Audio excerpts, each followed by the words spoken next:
an unconstitutional hoax.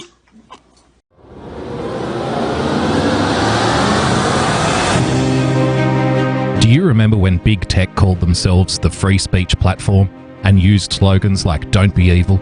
Fast forward a decade, and suddenly those platforms we loved for years have changed, and the promises they made at the start no longer apply. So what happened? How did we get here? Over the last decade, these companies have quietly moved their corporate headquarters outside the US to EU tax havens. The big change? Well, big tech is now governed under UN law. In simple terms, US free speech laws no longer apply to these platforms. What started as free speech for all is now regulated speech to some. We believe you, the people, not big tech, are the best judge of what you want to watch, read, and hear. We are content creators. We understand that a creator's ability to make a living should not be infringed upon. We created Zap Media with you in mind, a free market, next-gen media platform that believes in protecting your speech rights and, equally as important, your privacy, including IP theft and data mining. By removing the threat of censorship and freeing the market, content creators have a home base to build their platforms and grow their brands. The Zap Media community are brand ambassadors, coalescing behind publishers, subscribers, and advertisers alike. This is the beginning of the next big wave in digital media. With an estimated 225 million video-on-demand users expected by 2022, Zap is poised, with your help, to fully launch before the end of 2019. We look forward to partnering with you.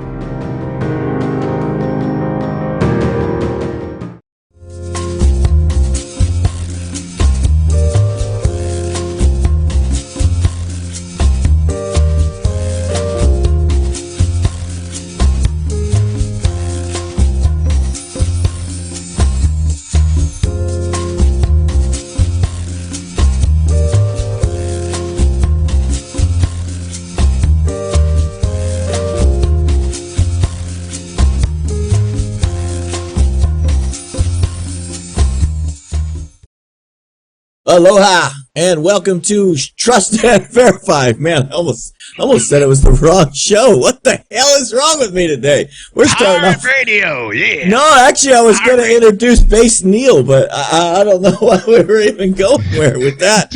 But hey, but we got a great show planned for you guys. But before we can get to that, I got to introduce my friend, my partner, my co-host, Boogie Bumper. Boogie, how's it going in the land down under?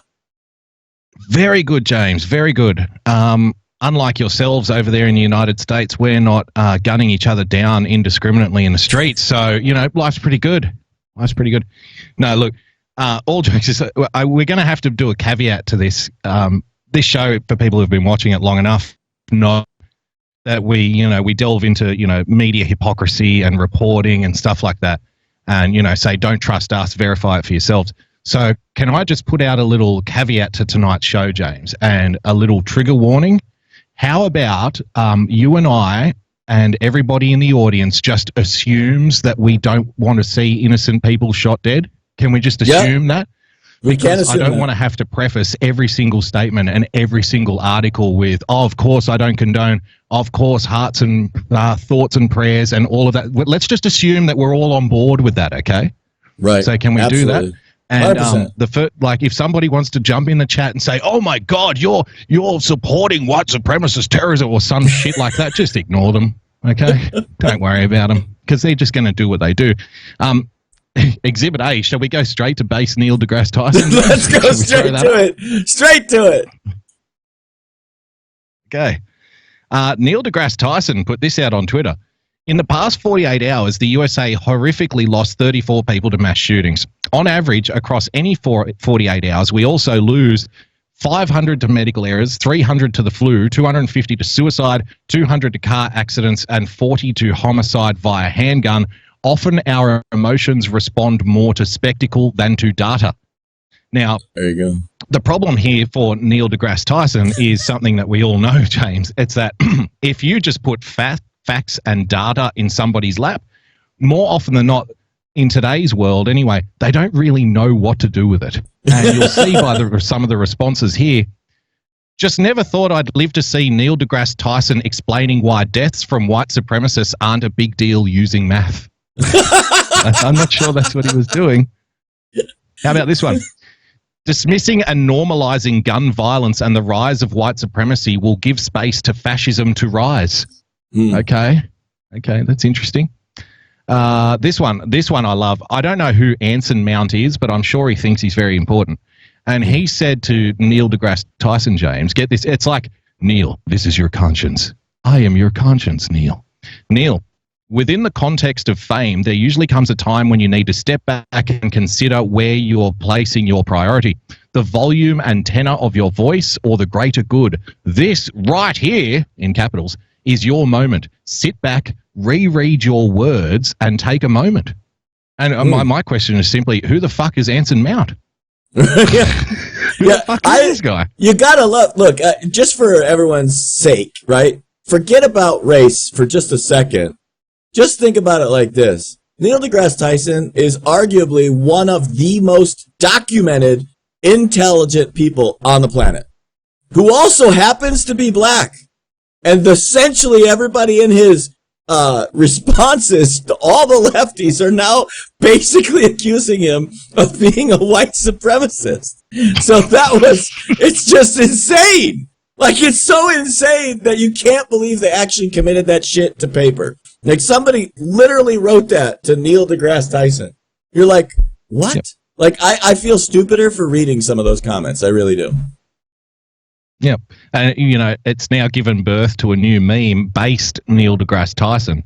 And, I want to see Neil now tweeting about how the Nazi scientists that were captured after World War II actually started NASA, James. That would be something. So I want to see Neil deGrasse Tyson tweet out something along the lines of, without the Nazis, we would never have walked on the moon. Just see how that goes down. Let's see how that one flies. That's Space Neil. That's right. From now on, someone needs to actually, I was telling Boogie, neither one of us really have the time for that shit, to be honest with you, but some entrepreneurial spirit out there on Twitter will now make the Base to Neil account. And I guarantee it's going to be pretty fucking funny. Absolutely. So, look, considering the caveat, considering that we all don't want to see innocent people gunned down in the street, James, what we do have to discuss is, how this is going to play out in the media, how this plays out politically. And I'm going to line up for you tonight a whole bunch of pretty little liars. A whole bunch of pretty little liars telling pretty little lies. Because here's lie number one, James. Lie number one is never politicize a tragedy. Because if you want to get angry at myself and James for quote unquote politicizing a tragedy tonight, then I'm afraid we have to take a number and get behind the conga line of corporate media outlets who are doing just that over the last 24 to 48 hours. And politicians. Politicizing a tragedy. Absolutely. Do you want to see one of the hottest takes that I found in the last 24 hours? Okay, let's start with this. You have been warned, America.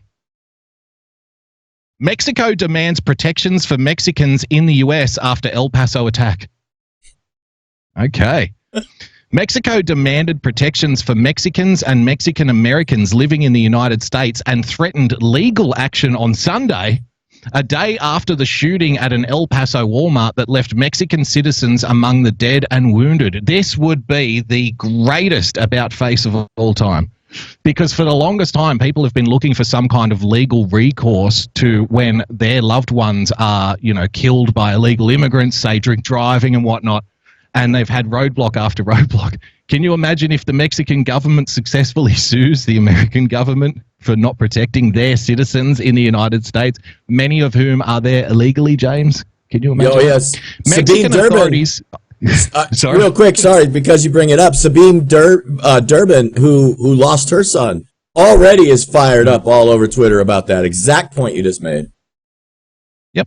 Mexican authorities would seek to extradite the gunman on a terrorism charge and were planning legal action against the seller who provided the shooter with his weapon, said the Foreign Minister Marcelo Ebrard. We consider the issue of arms is crucial.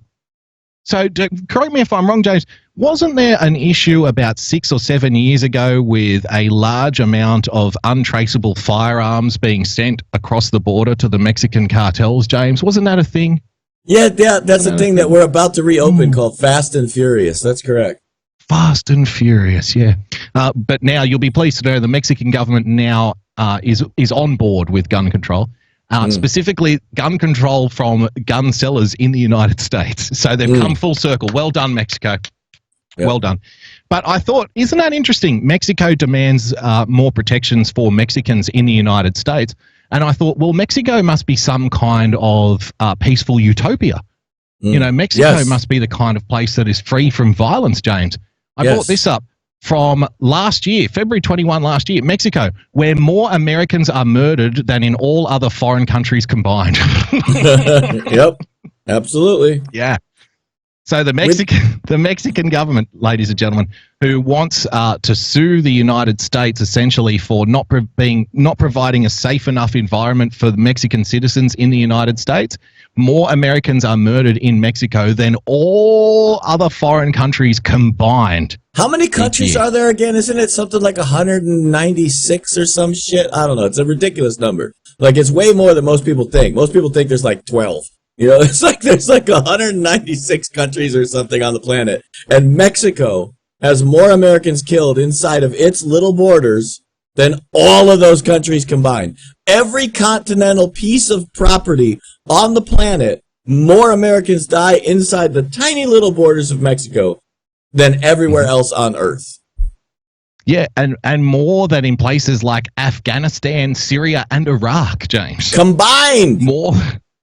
Right?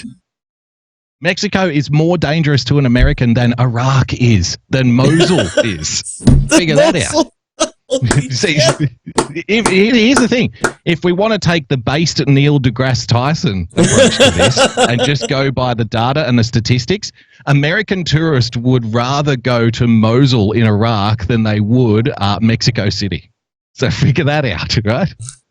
Next level stuff from the Mexicans.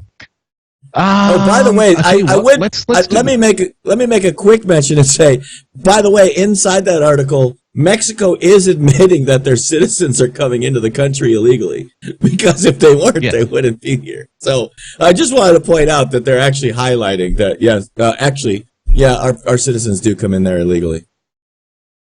Yeah, well, that's the thing. They're admitting that the citizens go in there illegally, but now they're upset that the citizens who are in there illegally aren't being protected from mass shootings. Yeah. I mean, it's just next level stuff. Yeah. You don't happen to have that article on the Juarez shootout just from like a couple weeks ago, right? Where like they literally, oh my God, that article highlights it's literally right across the border. I'm pretty sure the shootout happened right across the border from El Paso, and it was something like 10 gangsters died, and there was pictures all over the internet of a few of them inside their vehicles that had like Swiss cheese bullet hole cars. Like it literally looked like a scene out of like a Dillinger movie, you know, like back in the day when they had the Tommy guns out there and the FBI turned him into Swiss cheese. That's what the cars looked like. And these guys were literally sitting there dead in the front of their brand new Ford F-150s. It was pretty incredible. Wow. And then they're going to turn around literally just weeks after that and try to say that we have a problem protecting their citizens in our country. Hey, fucksticks, why don't you worry about protecting your own citizens inside your country first? Yeah, I mean, well, obviously the United States is far more dangerous, which is why so many of the Mexican citizens are trying desperately to get there illegally. I mean, it makes total sense to me. How about this one, James? Pretty Little Liar #2. Cory Booker was speaking with Jake Tapper yesterday, James. Check this out. And I turned my attention to the person who is leading this country, who is, in my opinion, in this moral moment, who is failing. And I think that at the end of the day, especially because this was a white supremacist manifesto, that I want to say with more moral clarity that Donald Trump is responsible for this. He's responsible because he is stoking fears and hatred and bigotry. He is responsible because he's failing to condemn white supremacy and see it as it is, which failing to condemn white supremacy, James. Let me take you back. Donald Trump failing to condemn white supremacy. Racism is evil, and those who cause violence in its name are criminals and thugs, including the KKK, neo-Nazis, white supremacists, and other hate groups that are repugnant to everything we hold dear as Americans. Do you want to say it again, James? Pretty little lie number 2. More moral clarity that Donald Trump is responsible for this. He's responsible because he is stoking fears and hatred and bigotry. He is responsible because he's failing to condemn white supremacy. And Failing to condemn white supremacy, James. Neo-Nazis, white supremacists, and other hate groups that are repugnant to everything we hold dear as Americans. Sounds like a condemnation to me. Yeah, I mean, sure does to me. Do I need to clear my ears out or something? Am I missing? What am I missing here? Are these things What am I on? missing here? Are these? Hello? Can you hear me in the back? Is this thing on? Can you hear me in the back? So, here's the thing, right? This is where I think people get upset here. And I don't know if it's just trolling or gaslighting or whatever the problem is. Just be honest. Just be honest. Yep. Don't say that the guy's never condemned white supremacist violence or racism like that. He's done it multiple times. And when you come out and say things like, he hasn't condemned white supremacist violence, you are just lying to people. It's that simple. Oh, It really is that simple. And wouldn't that actually flip the script on exactly what he just said about stoking fears and racism and violence? Yep. Because you're lying to the people, and now you're making everyone hate Trump supporters, thinking that my Asian ass, based Neil Tyson, is now a white supremacist. I mean, trust me. I mean, we're gonna send Neil his brown shirt in the mail now. He's officially a Nazi, according to the lefts. He'll be goose stepping into NASA tomorrow. Right. Look, he's now a white supremacist, James. Yep. Here's another pretty little liar for you. Washington Post. How do you stop these people? Trump's anti-immigrant rhetoric looms over El Paso massacre, James. President Trump has relentlessly used his bully pulpit to decry Latino migration as an invasion of our country. That's lie number 1. Because he hasn't said that Latino migration is an invasion of our country. What he has said is quite correct in that unchecked illegal immigration is akin to an invasion of your country. You know why? Because it's not legal. It's not legal. You see, nobody legally invades another country, right? Mm-hmm. An invasion is defined as a whole bunch of people who are unwanted and unwelcomed just walking over your border and making it their home. That's it. That's what an invasion is, literally. So that's what he's talking about. Listen to this. Again, they don't have to do this level of lying. They don't have to manipulate it this much. Mm-hmm. There are plenty of legitimate reasons, I think, that they could criticize Donald Trump on when they go this far to manipulate it this much. They are just making fools of themselves. Listen to this. He has demonized undocumented immigrants as thugs and animals. No. He was talking about the MS-13 gang members. We know that's what he was talking about. That's right. He wasn't calling all immigrants animals. What the hell is your problem? Why do you have to lie, right? Yep. See, 100%. He's now got the Washington Post going into bat for MS-13, James. Defending MS-13. It's insane. I wish I had the meme of Nancy with the tattoos on her face. I wish I had that meme ready right now. He has defended the detention of migrant children. He has defended the detention of migrant children. He has actually come out and said he wished that he didn't have to do it. It's the opposite of defending it, isn't it? He's actually come out and said, look, I wish we didn't have to do this. But what the hell are we supposed to do?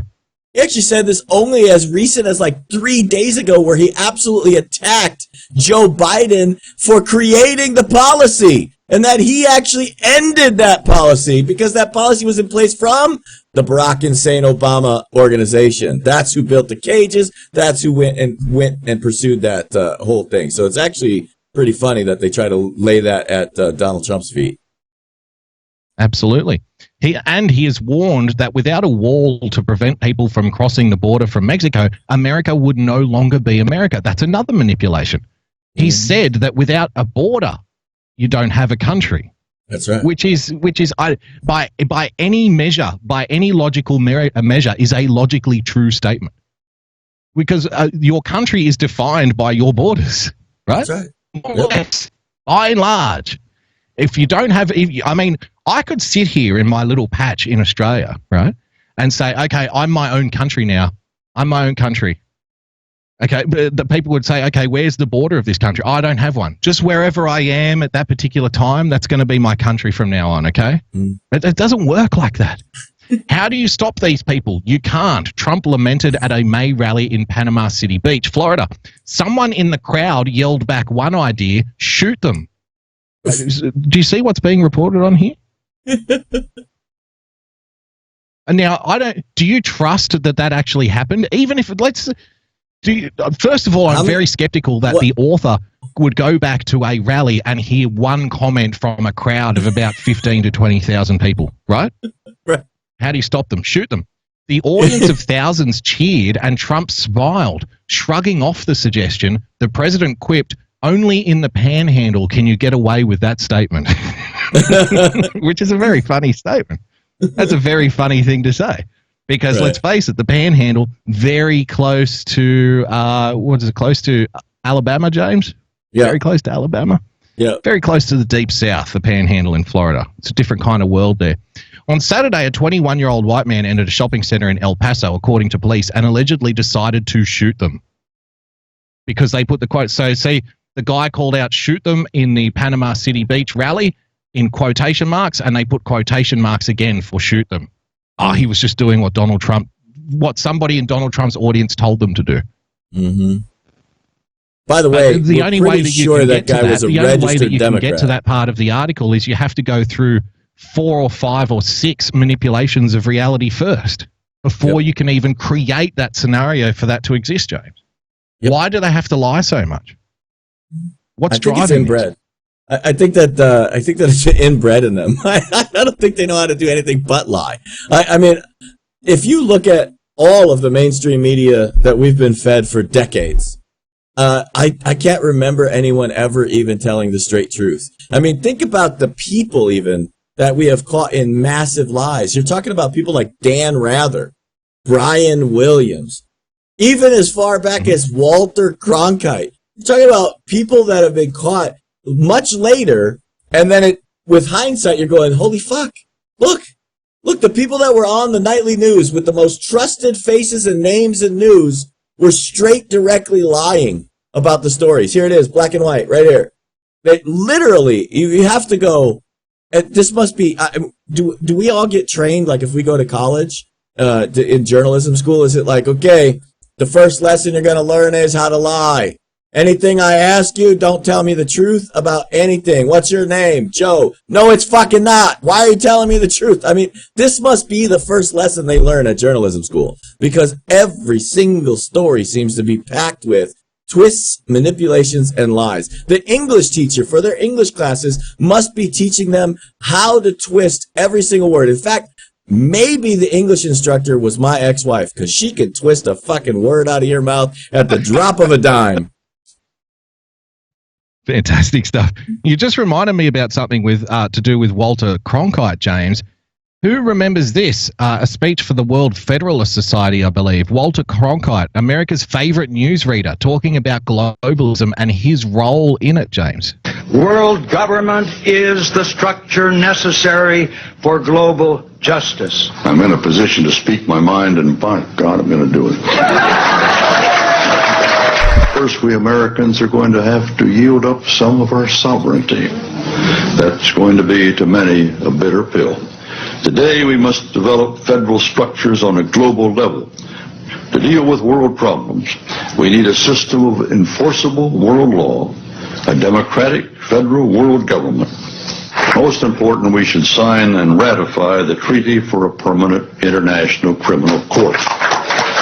Pat Robertson has written in a book a few years ago that we should have a world government, but only when the Messiah arrives.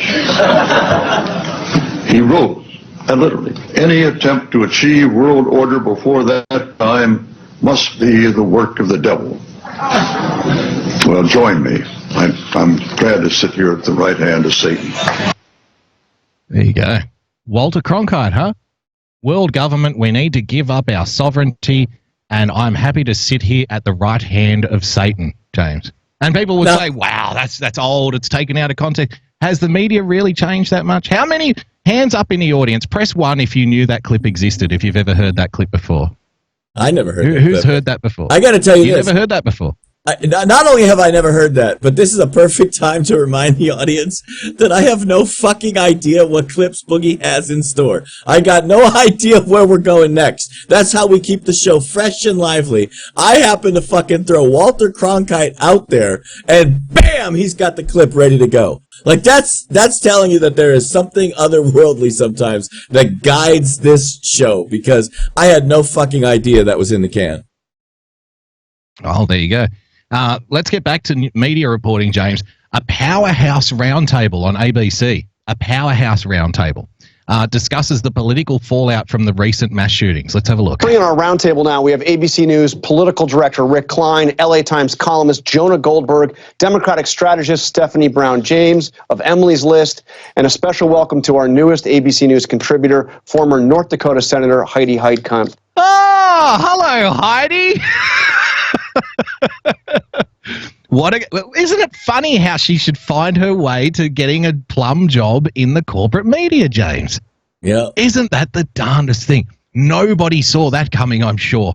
Nobody saw that coming. Well done, Heidi. Congratulations on your appointment to the corporate press. Thank you all for being here. Let me pick up with what we were just talking about earlier on the gun laws. And I know there's a debate over how much that would do or not do to solve this problem, but there does seem to be a bipartisan consensus, Rick, on universal background checks and these so-called red flag laws. James, is that true? Whoa. No, that's not true. Not true at all. Everybody agrees with background Does it checks have because an element of? Is there an element of truth to it? Yes, Is this a there is an manipulation rather than a fact? Absolutely, 100%. 100%.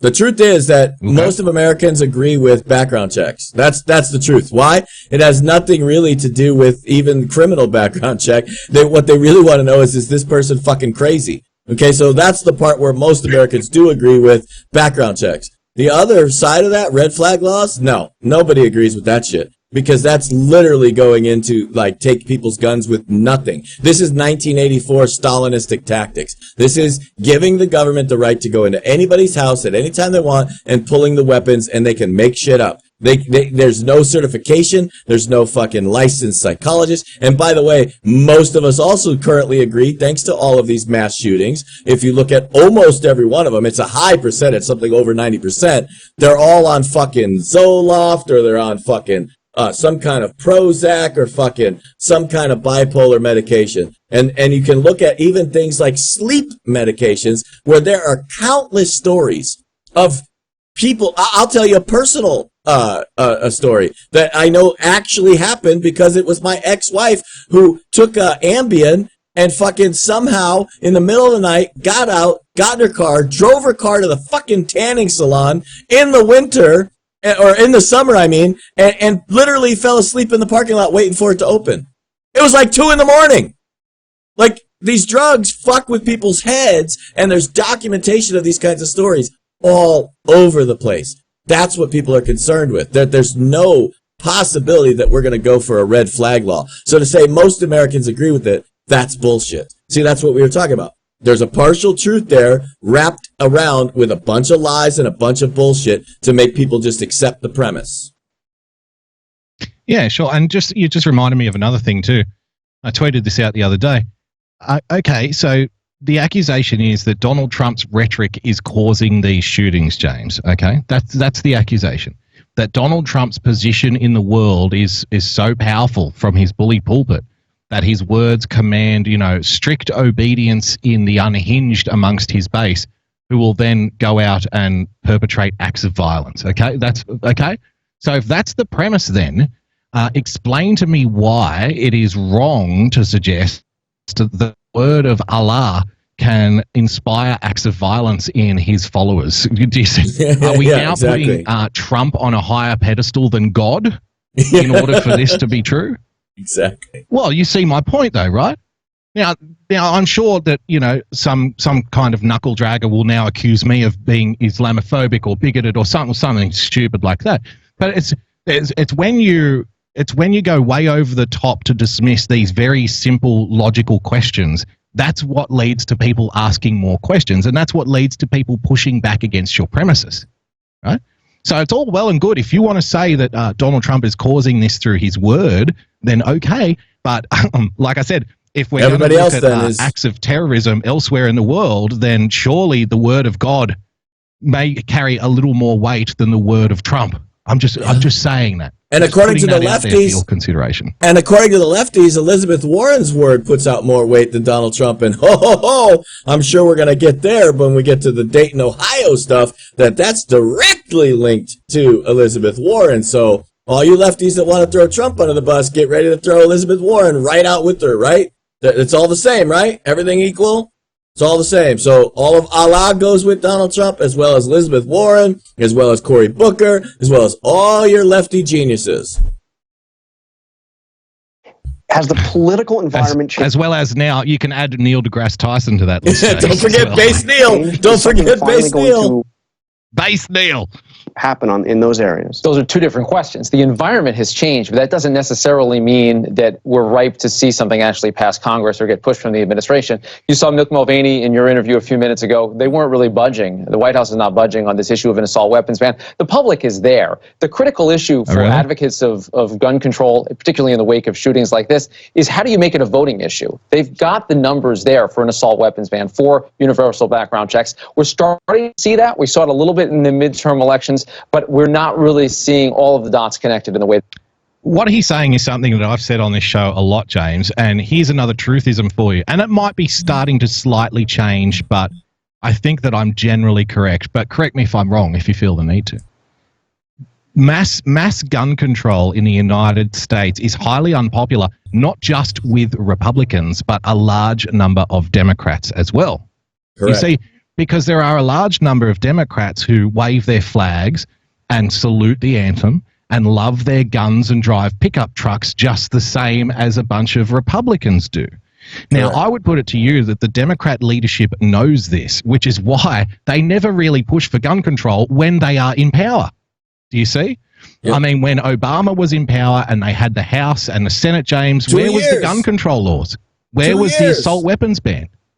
They didn't want them because they were... They didn't want them because they were encouraging Black Lives Matter to kill all the cops. Well, I mean, putting that to one side, they didn't want it because they know it would be highly unpopular with a large section of their own voters. There's a reason that they only bring up gun control when the Republicans are in power. It's a wedge issue, right? And it's a way to frame your opponents as gun-loving, racist, murdering psychopaths. And they're like, oh, we're the good guys here. We're the good guys. And you're trying to corner the Republicans into doing what you want, right? But the reality is the Democrats know that if they actually did push for an assault ban, an assault rifles ban outside of New York and LA, it would be very unpopular. And they would lose a lot of those swing districts that they need in order to hold the House, which is why they don't do it when they've got the opportunity to do it. So I find a lot of this discussion that goes on like, oh, there's a broad consensus and the Democrats are going to push for gun control. I just find it empty rhetoric. Yes. Very empty. It is. And, it's absolutely. I don't know how many people see that. I'll tell you what. No, you're absolutely right, but I will tell you this. I think everybody sees it now. Thank you. Thank you, all of you lefties in the media that are lying every day. Thank you, all you leftist liberal lunatics that are running all over Twitter, lying and telling everybody that you're going to take us to socialism, that you want to silence our free speech, that you're going to take our guns, and that you're willing to violate our Fourth Amendment rights. Yes, thank you. I'm literally thanking you because you woke America up.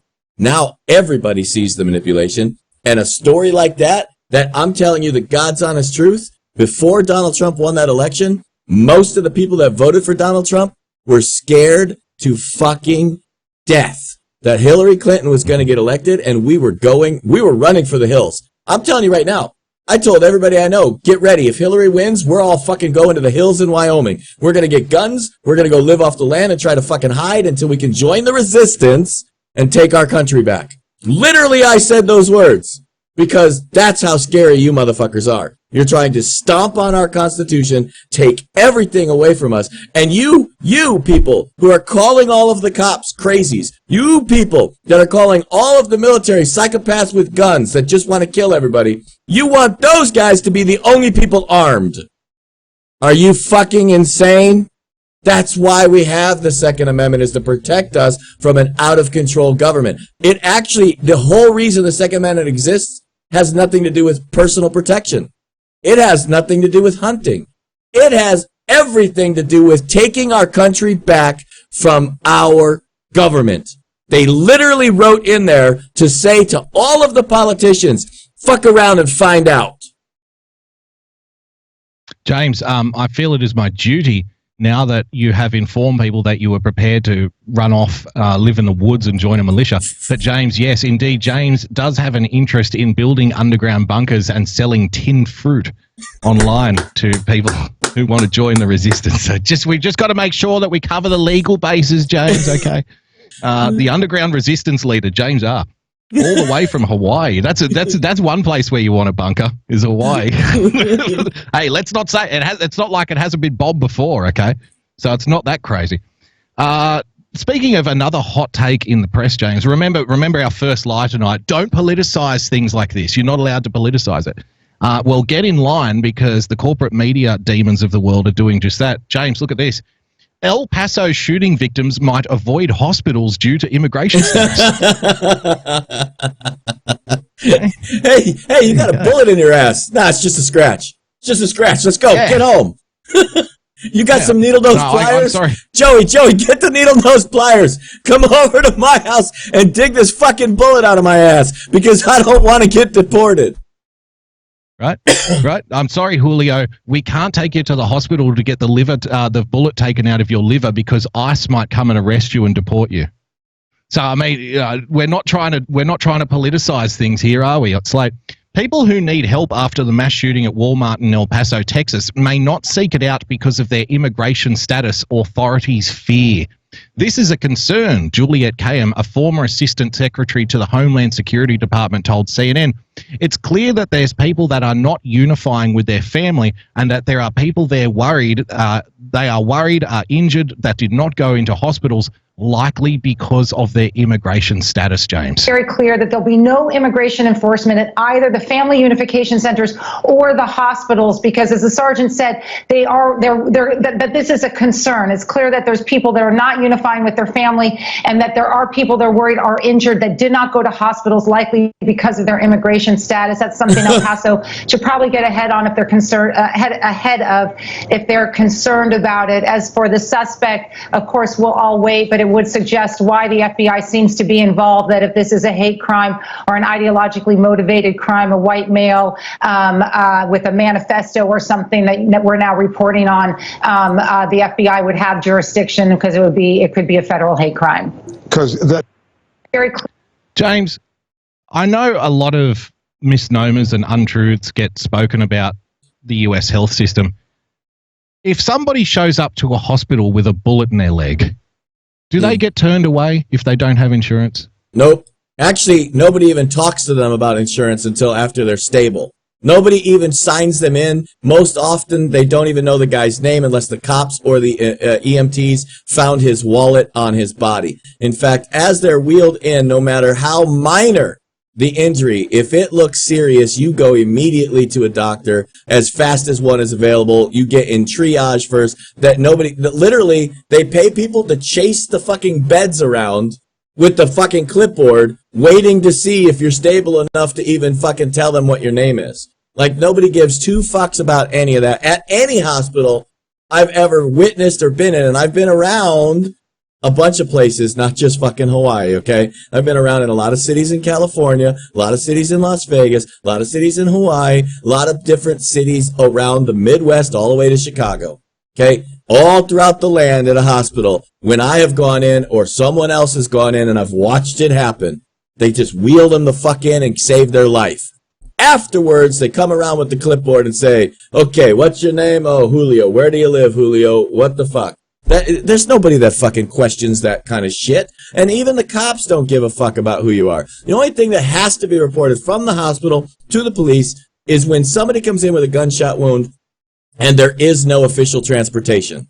So in other words, if you and I roll up into the hospital and my buddy's shot, then they have to notify the cops after the fact. But they still are going to save your life.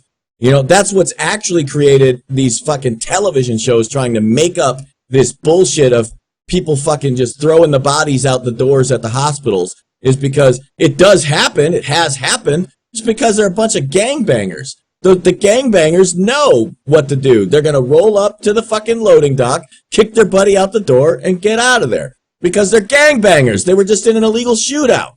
They don't want to go to prison. But the guy that got shot, they're still taking him to the hospital. So is that the hottest take then that we've seen so far? Because remember, we're not allowed to politicize it. But now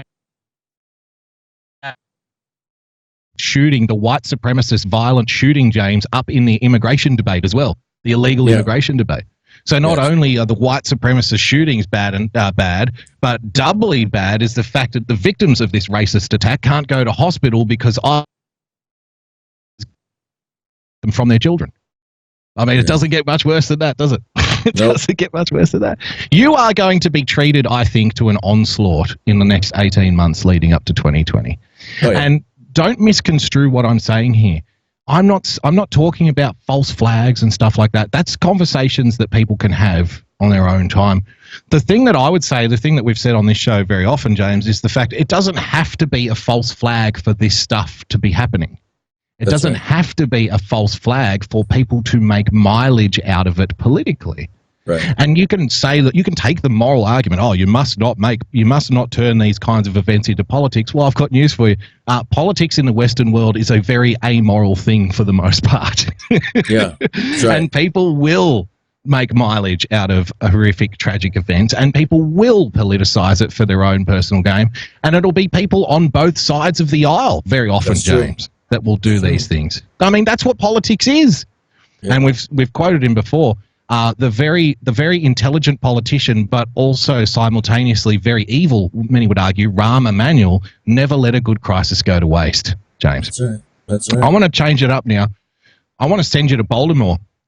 So, no. Remember the Baltimore story? That's gone. What did I do to you? On the back burner. What the fuck did I ever do to you? We're going to bring it back. What the fuck did I ever do to you? You're going to send me to Baltimore. What the fuck? I thought you liked me. Jesus Christ. Well, it's up to you. I could send you to Mexico if you prefer. Shit. Actually, I think Mexico is safer. We'll get to that. This has been a particularly tough week and a half or so in America, largely because of the President of the United States targeting a sitting member of Congress, Congressman Elijah Cummings, who's also the chairman of the Oversight Committee. See, again, this is Pretty Little Liar number 4, James. Wasn't the president responding to an attack from Elijah Cummings, James? Oh, yeah. Wasn't he responding to an attack? Yep. Right? We need to impeach this racist motherfucker. He is a horrible president. He is absolutely racist. We need to impeach him. He has committed felonies. He is a criminal. Oh, yeah. Yeah, trust me when I say Elijah Cummings started it. Yep. Do you know what this stuff looks like to me? People who have brothers and sisters in the audience will recognize this. It's like the bratty little brother or the bratty little sister sitting next to you, just poking you in the face constantly. Poke, poke, poke, poke. Stop it. Poke, poke, poke, poke. I said stop it, mate, or I'm going to smack you. Mom! Poke, poke, poke. And then you give him a smack, and then it's, Mom, he hit me! He hit me! He's targeting me! And then the press is like the parents, right? The press then comes in and says, I don't care who started it. You're older. You should know better. You should know not to hit your poor little defenseless, innocent brother who's a victim all the time. It's not his fault. He's a minority. Don't you know any better? What's wrong with you? Go to your room. The press is the bad parent. Yep. And the Democrats are the little brother poking you in the face. And Donald Trump is the big brother who, when he gets poked often enough, he turns around, gives him a smack in the mouth, and then he's the bad guy. You shouldn't do that. You should know better. But let's carry on. President unleashing racist rants, targeting the congressman, and then, of course, so many racist rants, James. Yeah. Don't forget all that shit. Racist rant. Yeah, don't forget that's all trigger words, right? It's like literally now everything is racist. Everything. In fact, there's a great guy on Twitter right now. Damn it, I still didn't do that video and I should have. That he's walking around and he's pointing at the white sink and he's saying, that's racist. He's pointing at his white glasses going, racist, racist. Like white coffee cups. What Starbucks coffee cups are now racist because they're actually... They sit there to hold that black coffee by its chains. They're chaining up the black coffee with the white coffee cup. That's literally racism. Like, these people are fucking nuts, right? He didn't say a racist word. Nothing there was racist. Not a single thing. Rat infested, drug infested. Like, these words have actually come out of whose mouth? Whose? Elijah motherfucking Cummings has said the exact same thing. And now all of a sudden it's a racist statement? Fuck you! It gets better. So we're going to show you the meta game that's going on here with Elijah Cummings. So since this, racist rant from Donald Trump, he's now found himself in the spotlight probably more than any other time in his entire political career, James. And of course, never let a good crisis go to waste. He's going to make the most of it. Check this out. People, including other Baltimoreans who came to his aid. And now today, Elijah Cummings in Baltimore addressing all that has been experienced. Okay. Said in your remarks that What do you notice here, James? 400 what do you cameras. notice here? Okay. Cummings, the Cummings cameras. speaks out on Trump tweet Look for at the first way, time. Go ahead. Look at the way Elijah Cummings is dressed. Oh, yes. Yes. Why isn't he's not wearing his suit today, is he? Nope. He's not wearing his suit and tie. No, he's one of the people today. He's one of the people on the streets in Baltimore, James, with his polo shirt and his baseball cap. Hey, I'm just one of you. I'm from the hood. Yep. I'm just like all the people here in this district. I'm representing this district. Can I veer off into a personal anecdote for you? Of course. I once got told by a guy who was on the board of one of Australia's biggest companies how he handles union disputes. Okay. And he would say, first of all, the thing to know oftentimes is the union leaders are often playing golf with the company owners on the weekend. Most people don't know that. But the union leader has a Ferrari in his garage because he earns, $250,000, $300,000 a year. But when he shows up to the union dispute, when the company owner has a Ferrari in his garage. But when he shows up to the union dispute of all the people screaming, which car do you think he drives to the union dispute? A Dodge. He doesn't drive the Ferrari. He drives the right? Yeah. He drives a piece of shit, $15,000 average company car that looks unspectacular. He doesn't wear the Armani suit. He wears just a shirt and jeans. And he gets out there and he says things like, I understand where you're coming from. I'm just like you. I just want to get together. I want to get the job done. So straight away, when you see Elijah Cummings hasn't even opened his mouth yet, and you know that it's a metagame exercise. This is a PR operation happening right now for Elijah Cummings, who is now trying to save his own ass since everybody has been made aware, finally, of the horrible condition that many people in Baltimore are living in. And if you don't believe me, Baltimore homicide rate is on a record high, deadlier than Detroit and Chicago. This is from September last year, James. USA Today, a known right-wing conspiracy website, of course, USA Today. New crime statistics released by the FBI placed Baltimore's homicide rate last year well above that of any other large American metropolis, making it an anomaly in the national crime landscape for US cities with populations over 500,000 people. 342 homicides notched last year in Maryland's biggest city yielded a punishing homicide rate of 56 per 100,000 people. According to the FBI's annual Crime in the United States report released Monday, earlier this year, Baltimore had announced 343 slayings for the year, but 3 deaths were reclassified, eventually bringing the total to 342 in a city of roughly 615,000 inhabitants, James. The per capita rate was a record high for the city.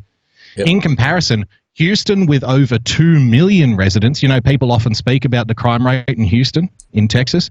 Houston, with over 2 million residents, had a rate of 12 homicides per 100,000. 12, compared to Baltimore's 56. I got a better one for you. that I don't think's on that list. You ready? Remember what happened at the Trump rally where someone shouted out Afghanistan.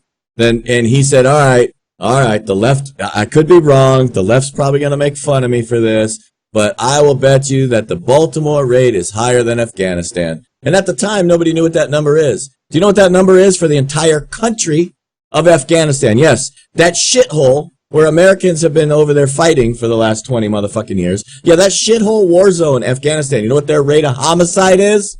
6! 6! Yeah. So Mexico kills more American citizens than any other country on earth, including Afghanistan, Syria, and Iraq. So here is the great paradox of our time, James. If you were an American tourist, you'd rather be in Syria or Iraq than Mexico, but you'd rather be in Mexico than Baltimore. Amen, brother. Amen. Isn't that an indictment? Okay, one more on the shootings and then we'll move on to something else. I thought this was interesting, James. You and I have often discussed the need for some people in our society to constantly redefine language to suit themselves, right? And this comes in a variety of ways where words are now racist and or sexist and or bigoted where they weren't before. And sometimes it can be perfectly descriptive words like, say, abnormal.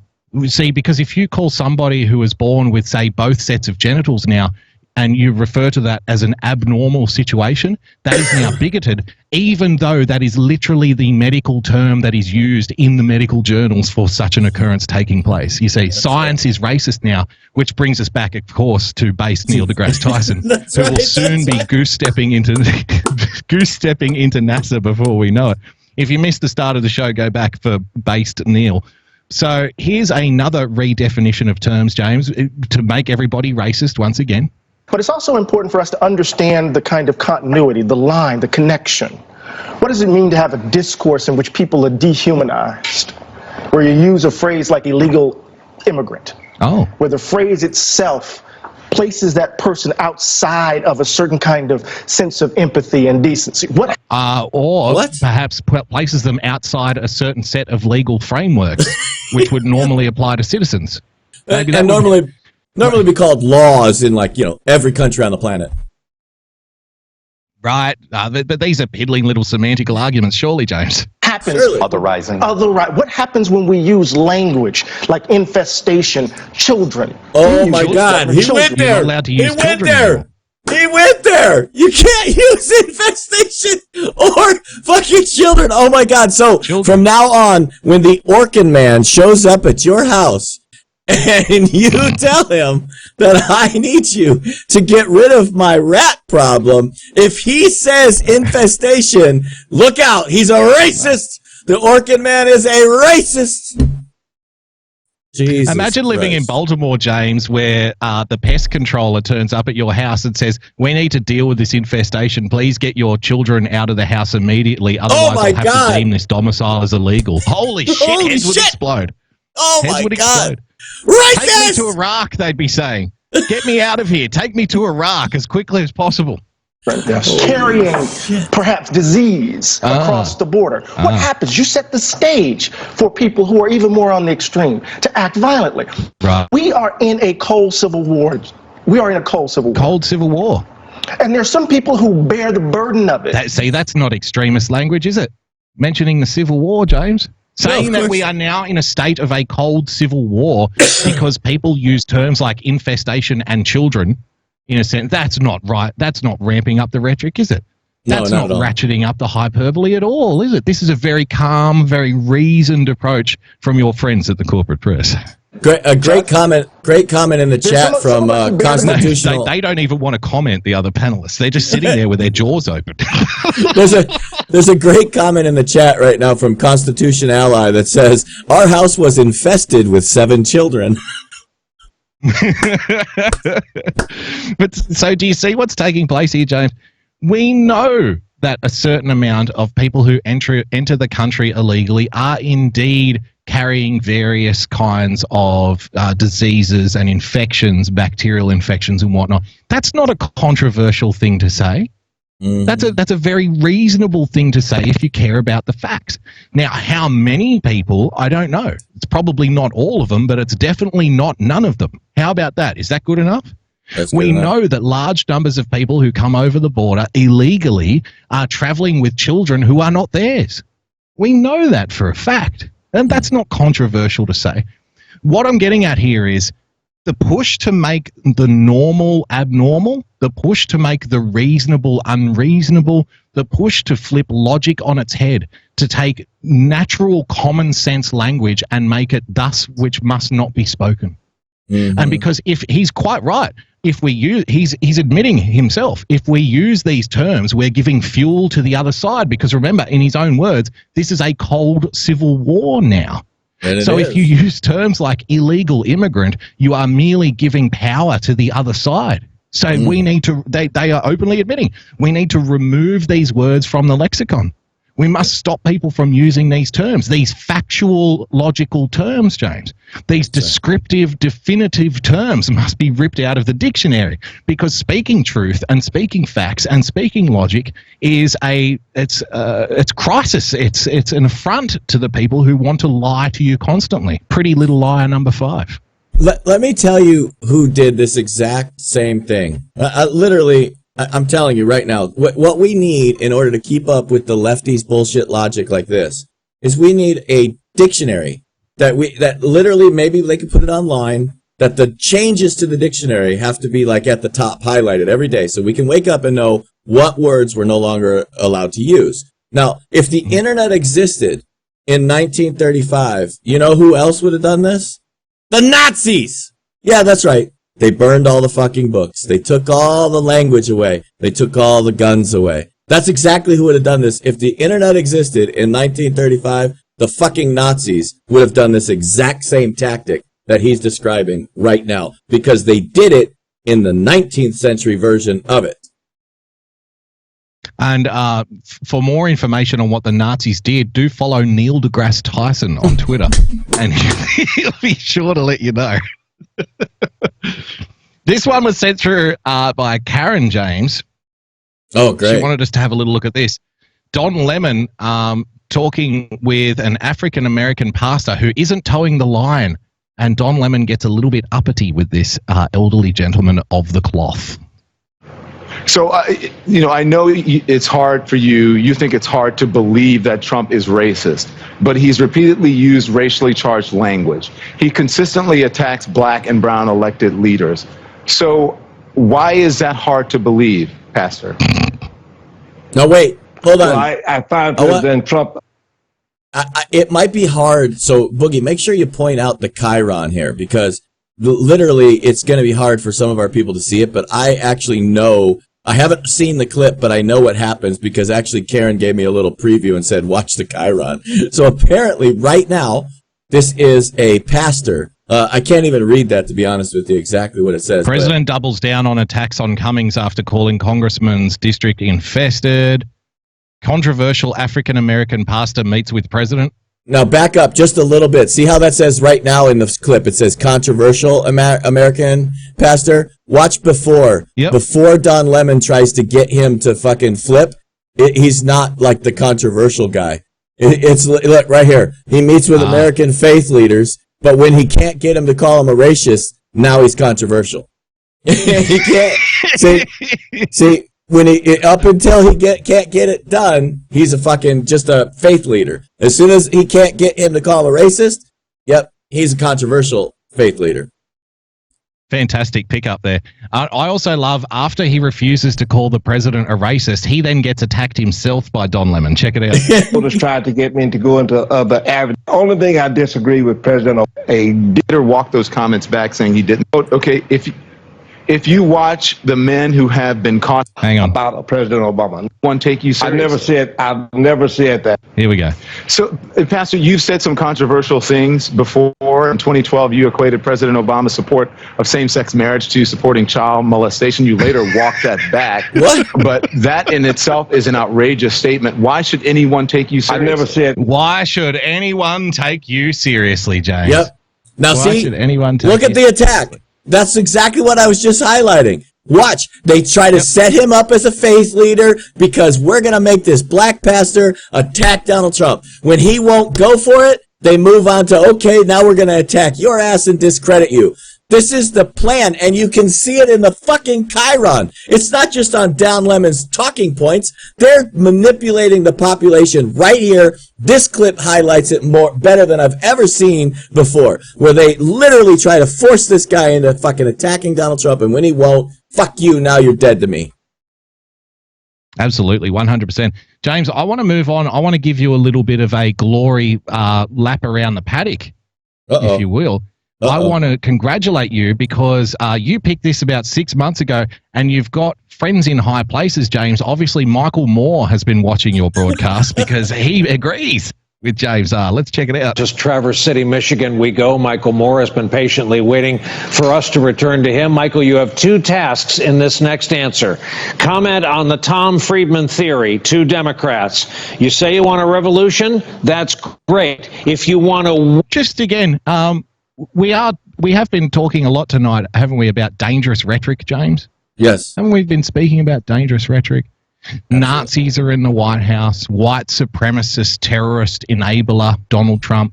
We need a revolution. We're in a cold civil war. Why is all of this just allowed to pass muster? Why is this just allowed to go through to the catcher without a swing? Has anybody explained that yet? Interesting, isn't it? Win this presidential election, that's something entirely. Second question to you is, you owe us a name, a nominee, a winning person who you promised. All right, talking about Tom Friedman's a waste of time, so I'll move on to the second part. All righty then. Now, we are talking about Michael Moore here, so he is going to tease it up for probably about 30 to 45 seconds before he answers the fucking question. But take it away, Michael.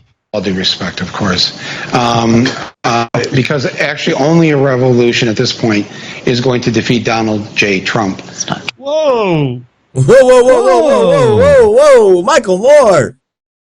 Holy Michael. crap! Where did that come from? Somebody check his blood sugar. Somebody go over there and give him a Big Mac. There's something wrong. Something wrong. I think he forgot to supersize it. Michael, I want to put you in touch with James R., who's been building bunkers in Hawaii. Maybe you can ship him over to the Great Lakes in Michigan. Build yourself a nice little bunker. We'll get some tinned fruit in the bunker. You won't go without, trust me. I think they can even put fairy floss, candy, what do you call it? Cotton candy in cans these days. So you won't go without. The only people rising up and doing the work that needs to be done is going to remove him from office. Whoa. We need a revolution. We need people to rise up and do what needs to be done, James. Well, sounds kind of, would you say, this is extremist? Actually, just to be clear, honestly, he literally just committed a felony. Just so everybody's clear on that, okay? Because really? Sedition. Really, he just called for a revolution against the government. You can't do that. That is absolutely 100%. He's inciting sedition. That is a felony. And in fact, I believe it would fall under the U.S. code for what's called misprision of treason, because in the language of that law, you can't listen to this language. You can't conspire with one or more persons and literally a call to for treason. So he's literally on a national television. That's where your case falls apart, James. Michael doesn't have any friends. He's the only one. He's going to be there like, okay, we need a revolution. Who's with me? And he turns around and everyone's just walking in the opposite direction. Not only that, but forget about. We'll call you. Let's forget about the First Amendment and the law for just a second. Let's forget about misprision of treason and all that stuff. The MSNBC is actually on the hook for his rhetoric because there is FCC guidelines specifically that you can't do what he just did. He literally just called for a revolution in our country. That's big time. Well, that's not the most dangerous thing he said in this interview, James. Let's carry on. Our side needs to treat Trump seriously. He's not a joke anymore.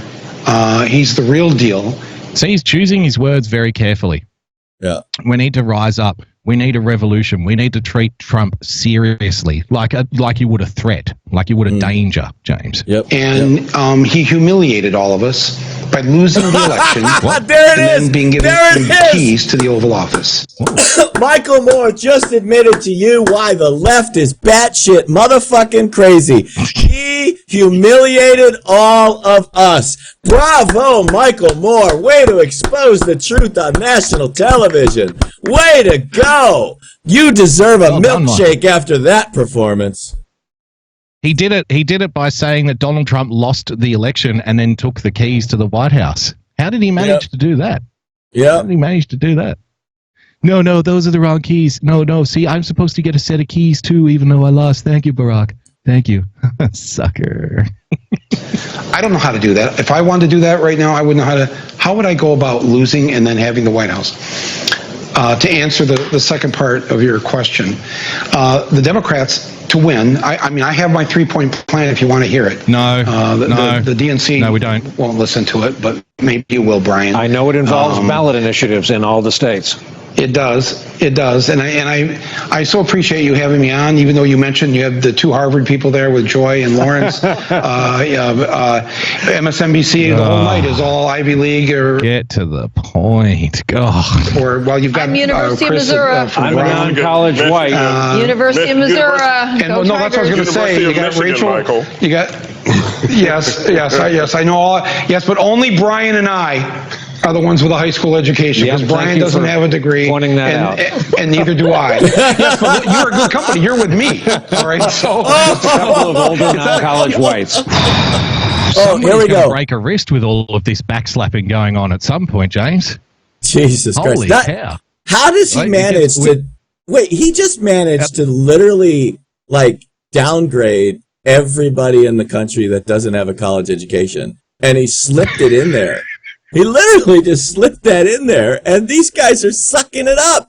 They're like, yeah, bravo, University of Missouri, University of Michigan, yeah, we got a college education, and you're a dumb fat fuck that just got famous eating supersize.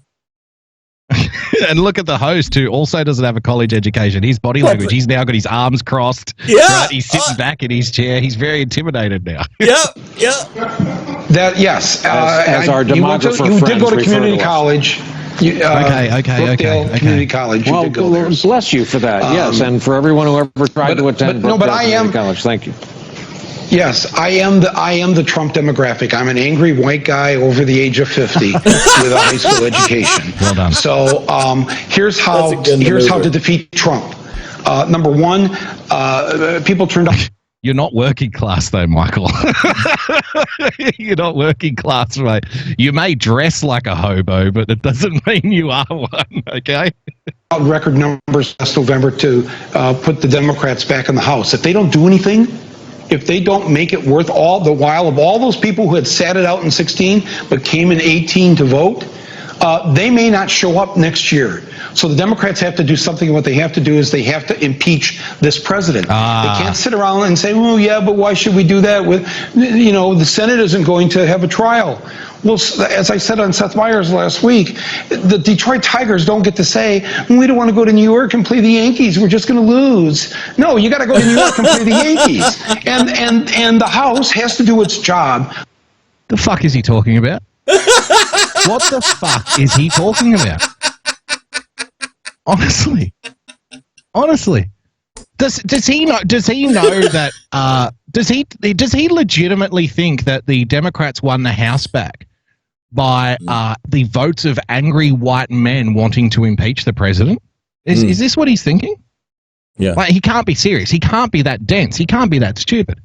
I've disagreed with Michael Moore and his politics, but I never thought that he was a dumb man. You know what I mean? I never thought he was a stupid guy, James. But we know Nancy Pelosi doesn't want to impeach. The Democrat leadership don't want to impeach. Why? Because they're going to lose all of the districts that they hold by a margin of less than 1%, 1%, 1.5%, 2% in that big space that Michael probably hasn't heard of called Middle America between New York and LA, right? That all that big space in there, all those very moderate purple swinging districts that they won in 2018 would go back to the Republicans if they try to impeach. But we need to get to the point here. He is drolling. I told you he would dribble on so that there's a historical record. That's number one. Number two, ballot initiatives, as you said, Yes, this is how we ballot did it in Michigan in initiatives. November. I'm gonna skip ahead. That brought out a large African-American community, made it illegal to gerrymander or to do voter suppression. That brought out a large African-American community at the voting booth. So, hey, Michael, that caused Michigan to go back into the blue category. All four top offices in the state capitol, governor, lieutenant governor, attorney general, and secretary of state, are all Democrats now, and we removed 2 Republicans in suburban Detroit, white suburban Detroit, and replaced them with 2 Democratic women. So that's what we have to do this time. In the swing states, you must have ballot proposals to bring out the base, raise the minimum wage, pass the Equal Rights Amendment for women, the ones we did in Michigan. You know, there's so many free college, all those things. Free. Hey, Michael, by the way, just to shit on your little cracker there. The recent stat is that the last presidential election, Donald Trump had an 8%. That's right, 8% of the black vote. You want all the blacks to come out this time? Bravo. In fact, I'll support you. I'll help you get all the black vote out. You know why? Because this time around, 35% of the black community is with Donald Trump. Y'all motherfuckers ain't never gonna win a national election again. Oh, we'll get to that. We've got that. We're gonna go a little overtime tonight, James. We've got plenty more to get through, and especially on that topic. Thank you for bringing it up. But we do have to get to the point here, Michael. Please, you're killing us. Please, are going to bring out the base if you have them as ballot proposals. And number 3, we have to have a candidate who is beloved by the American people and who is outside the political inner circle. Somebody who's not a politician. Somebody who's going to win. I think, in my humble opinion, 4 of these candidates running could beat Trump: Bernie, Biden, Kamala Harris, and Elizabeth Warren. They could beat him. Can Hillary beat him? It's not enough just to beat Trump. The only way to remove Trump is to crush Trump. And that's the question that has to be asked. Who can crush Trump? Who's the street fighter? We saw it in Bernie last night. Who's the street fighter that can crush Trump? And frankly, I think there's a person that can do this. If the election were held today, there is one person that would crush Trump, and she hasn't announced yet. And her last name rhymes with Obama.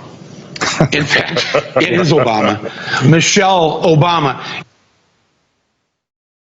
James, any words? Any words, James? Do you see the monster you've created? It took 5 fucking minutes to get there, but we got there in the end. Holy cow. Hey, look.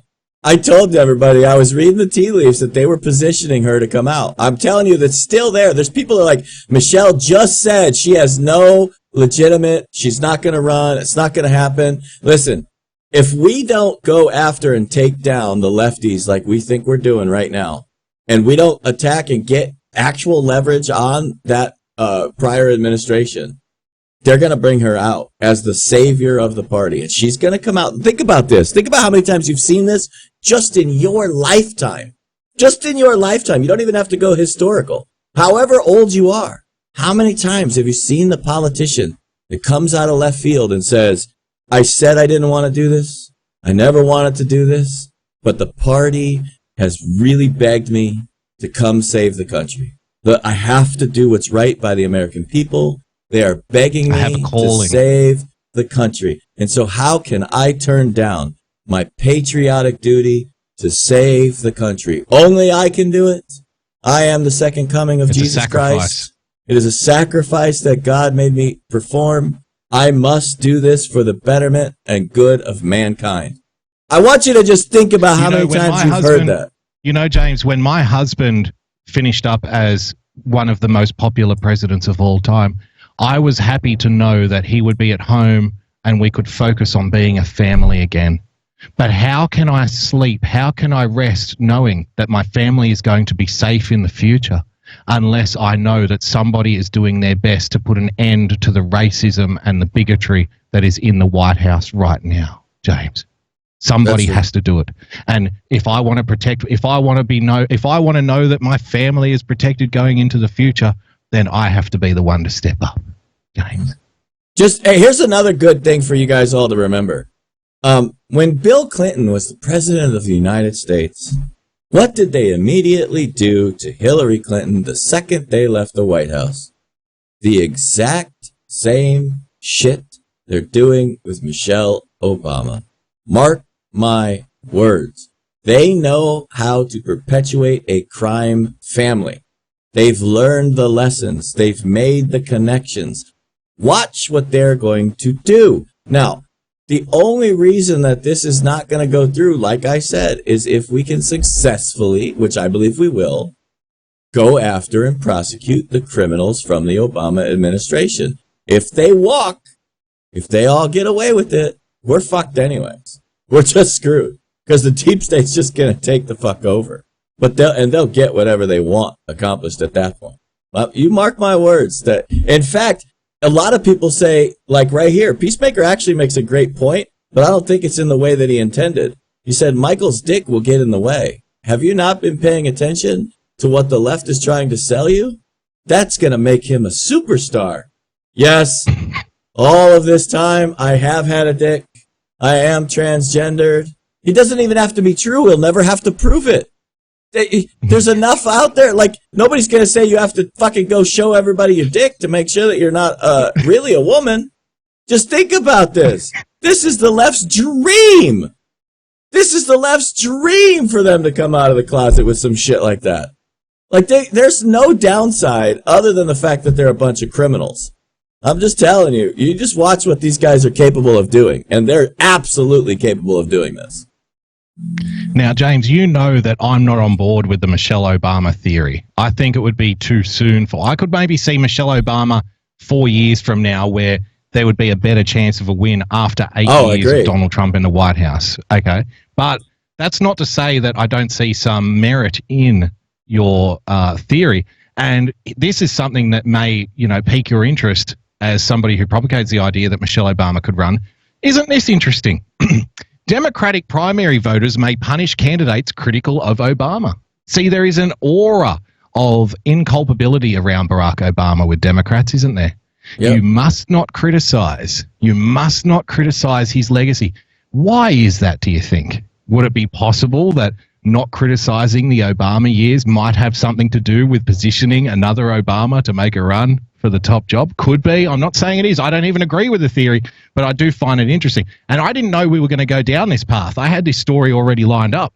A new Kaiser Family Foundation poll finds 55% of Democrats and Democratic-leaning independents say they want to build on the Affordable Care Act when asked which approach to health care they prefer. That's far larger than 39% who say they want to replace it. This matches polling from earlier this year, which demonstrated a majority of Democrats would prefer to take a more incremental approach to healthcare. Perhaps the biggest news coming out of this week's CNN presidential debates was the seeming criticism of President Barack Obama's policies while in office. It was a stunning turn because anyone looking at the polling data can see that Obama and many of his policies remain popular. Democratic candidates who go after Obama too hard risk losing support in the primary and the general election, James. Pardon me. Beyond the poll numbers above on the ACA, take a look at Obama's favorable rating since he left office. Among potential Democrat primary voters, a 2017 Pew Research Center poll found that Obama's approval rating stood at 95%. A May 2019 poll showed that the grand total of 2% of Democrats rated Obama's presidency as poor. A near unanimous 91% told CBS that it was good or excellent. Obama's ongoing popularity among black Democrats partially explains why former Vice President Joe Biden has such a strong support from them. Biden has cited Obama's name so often you might think Obama was running with him again. CNN. It seems to be paying off for Biden. A recent Quinnipiac University poll has him winning 53% of the black vote in the primary, James. I want to draw your attention to this short little video here from MSNBC in regards to black voters and Joe Biden. Check it out. Mr. Vice President, there's a saying in my community, you're dipping into the Kool-Aid and you don't even know the flavor. You need to come to the city of Newark and see the reforms that we put in place. Joe Biden's high support among black voters hanging over last night's debate. Candidates like Cory Booker trying to drive the wedge on Biden's record on crime. Black voters increasingly becoming a major part of Democratic primary politics, growing from less than 10% of Democratic primary voters back in 1976 to at least 1 out of 4 we are expecting in next year's primaries. Everyone is back with us. Let me put the poll numbers up on the screen. We say Biden doing well with black voters. Let's put this in some perspective. This is a recent poll here. You look at that's not what we're looking for. We're looking for white voters versus black voters in the Democratic primary. I can tell you this, among white voters, there you go. Joe Biden isn't even leading. Joe Biden's in second place behind Elizabeth Warren among white voters. But look at that. Black voters, we said 25%, a quarter. Is it plainly obvious now why all of the other candidates were attacking Joe Biden when it comes to race, James? Look at that. 45% of the black voters in the primaries, James, will vote for Joe Biden as it stands today. I don't think anybody expected it to be that high, did you? I thought maybe 25%, 30% thereabouts. Cory Booker, 4%. Cory Booker.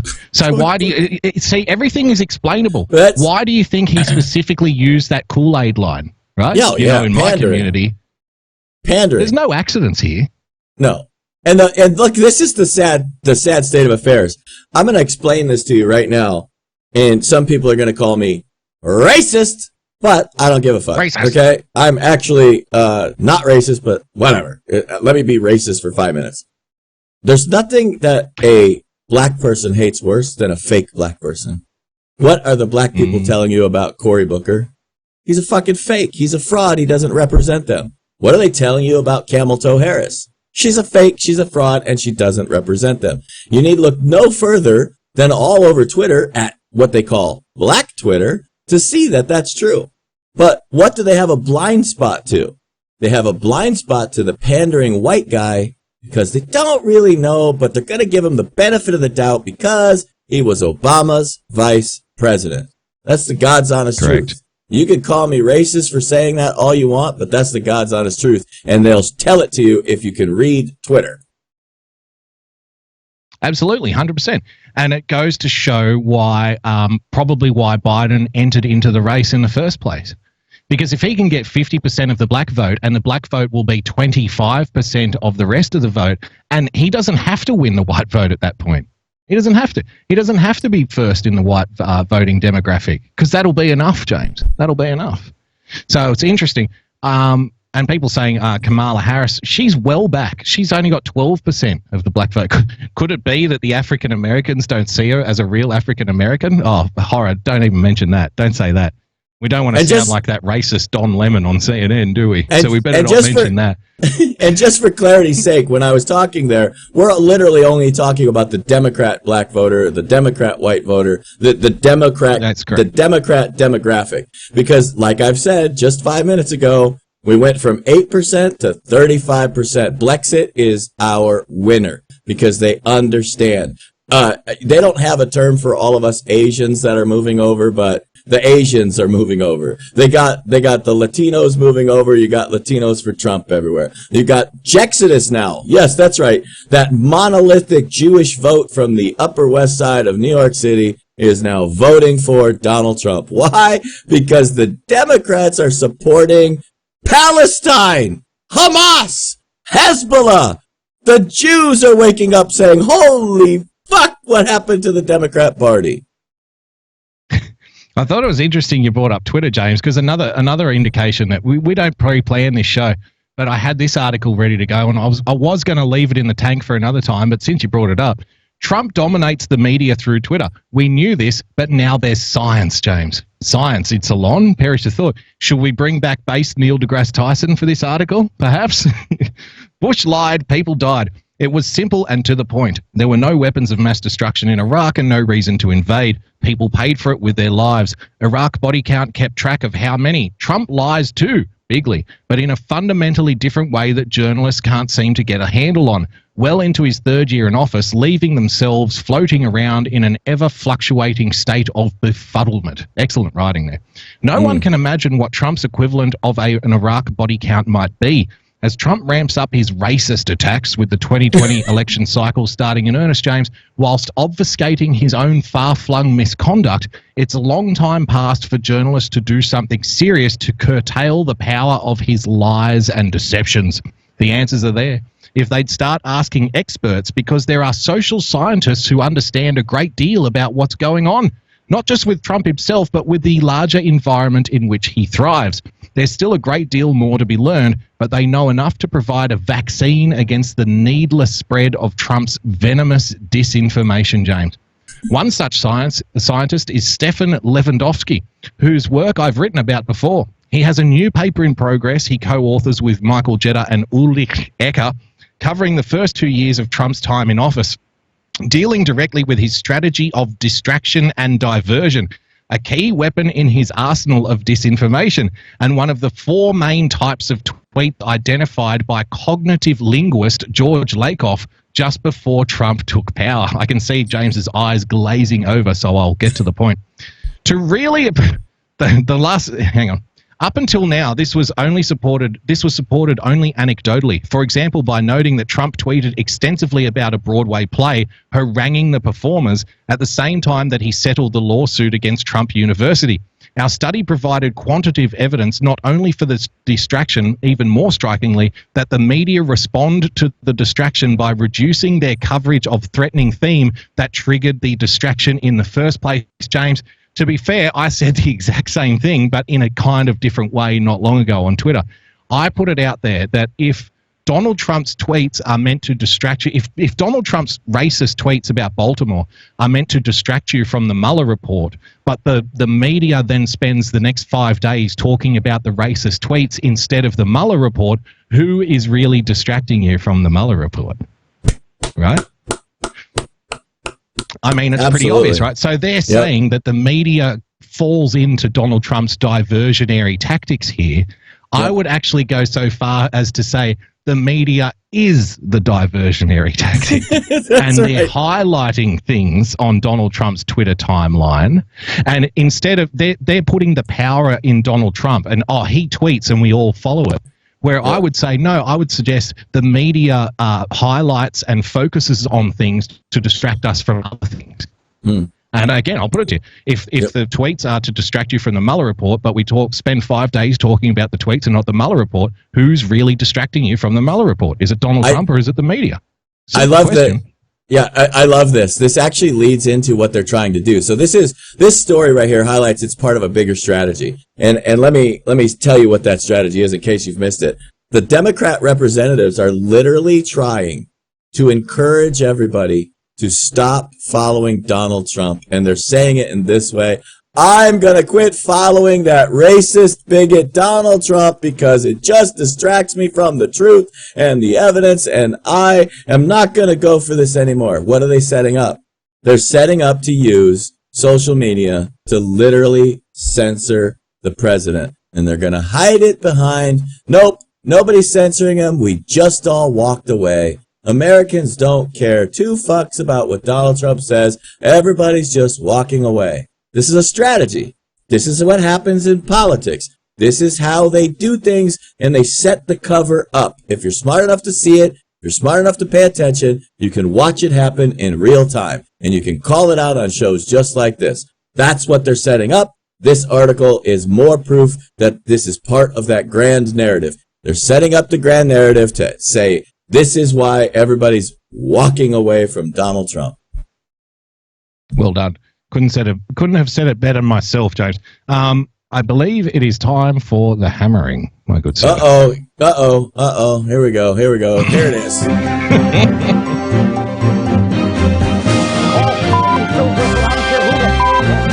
Stop the hammering. James, whilst Joe Biden is courting almost 50% of the black vote and Elizabeth Warren is doing quite well with white voters, both in their respective charges to win the presidential nomination for the Democrat Party, the people that are languishing at the bottom of the queue are fighting desperately for oxygen in a media landscape that is more concerned with what President Donald Trump is tweeting and find themselves scratching and clawing at each other to get to the surface for just that one brief shining moment when somebody will give a fuck what they're talking about. So they're getting increasingly insane looking for these little opportunities. And Kirsten Gillibrand provides Exhibit A for us this week on Trust and Verify. The thing that I'm going to do when I'm president is I'm going to Clorox the Oval Office. Welcome back. That was one of the more talked about moments in last sleepy-eyed son of a bitch, Chuck Todd. Last night's debate, and the Gillibrand campaign is certainly hoping moments like that will help jumpstart a campaign heading into what is a make-or-break stretch for a number of candidates who need to qualify for the next debate. Gillibrand campaign secured 2 endorsements today, though, from very prominent New Hampshire Democrats in the hours following the second debate. But she's yet to secure enough donations or polling support to qualify for that third debate I just referenced. Nobody's giving her any money, James. Nobody's giving her any money. Who would have thunk it? Next month, Senator. Sorry, go ahead. Oh no, I was just wiping my mouth from the lack of yeah. These people are crazy. Yeah, exactly. Yeah. Like the line I wanted to add with the Clorox was, does she mean like with a cloth? No, she hasn't. She gets a maid to do that, James. An undocumented Hispanic person. She gets that person to do the cleaning. That's for right. her. That's right. You remind me. Yeah, dude. Do you even have that clip? Do you have that news story? Because you actually reminded me. You hit the nail on the head. She was one of those people that had undocumented fucking maid servant working for her. She literally was. I forgot about that. That was a long time ago. That's a good callback. Don't let the facts get in the way of a presidential run, James. That's the problem. just relax. But incidentally, her problem, she's not the only one. We've spoken about this before, like the funding. We spoke about Tulsi Gabbard on this show. Sith Princess, one of your fans on Twitter, brought up, I think it was about 8 months ago when we first spoke about Tulsi Gabbard running for president, right? Yep. And I said in that clip that she put out on Twitter, again, sort of rehashed it last week, that the main issue for Tulsi Gabbard would be the funding, because it's very difficult for somebody from Hawaii to raise enough money when compared with people from, say, the Northeast or California, because that's where the money centers are. And so because that's where the money centers are, that's where the financial interests are. And so people want to back people from those places because they're close to the financial interest of the people who are giving the money to the campaign, right? Right. I mean, it's like basic logistic stuff. So Tulsi Gabbard now finds herself in trouble, not able to raise enough funds to get into the next Democrat debate, James. So it's not only Kirsten Gillibrand. There's a few of them in trouble. And I would suggest we're going to be whittled down to, a case of Elizabeth Warren, Joe Biden, Kamala Harris, and maybe one more. Maybe one more. But we'll see how we go. I think Tulsi Kirsten just Gillibrand passed joins hers. me now. Go ahead. I think Tulsi just got hers. I think I saw a tweet yesterday that she. Oh, did she? Yeah, and she said she made it seem much more spectacular than it is. She says, "Thanks to your generous donations and contributions, we have blown past the ceiling marker. We have blown through the stratosphere, and we are now polling at 2%."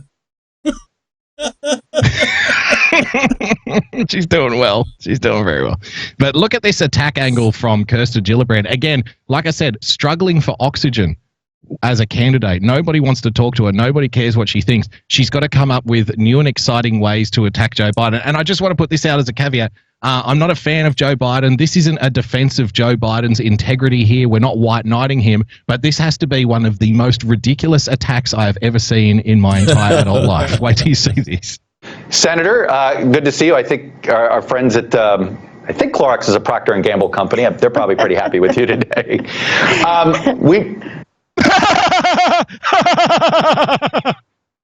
We know it's the first thing you would do, so tell me item 2 in office. Well, I think we need to restore our moral leadership on the world stage. What's item number? Chuck Todd really can't keep his eyes open. Did you fucking see him? He really is. He really is a sleepy-eyed son of a bitch. Watch him. He's going. I think Clorox is a Procter & Gamble company. I can't keep my eyes open for some reason. So can you help me out here? Look at him. There you go. He really is. He's truly a sleepy-eyed son of a bitch. Can't keep his fucking eyes open. Sorry, distracted. Great pickup. Listen to this exercise in pointless political drivel, James, from Kirsten Gillibrand over the next couple of minutes. Well, I think we need to restore our moral leadership on the world stage. Okay. And when I answered that What does question, that I mean? said I would not only re-engage on the global climate accords, but I would actually lead a worldwide conversation about what we can do together to actually address global climate change. I would lead a worldwide conversation. I think Kirsten doesn't understand that she's about 20 years too late when it comes to this shallow, inane, ambiguous political speak, right? I want to what would you do first day as president, James? Well, I would re-engage with the world community when it comes to climate change, and I want to lead a conversation because I'm sure that there's people sitting at home right now going, oh, good, just what we need, more conversations. And the funny thing is, that's what we want. We don't want politicians to actually do anything. We just want them to sit around and talk about things that could be done, right? The funny thing is you're dead on from both sides of that argument. Both sides are sick and fucking tired of all the talk. You got the lefties going, fuck talk, action, and you got the righties going, fuck action and talk. Get the fuck out of here with your bullshit. Both sides are sick of it.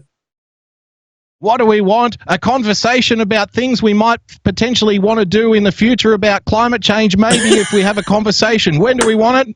Eventually, I guess. Sort of. Next week. Is that good for you?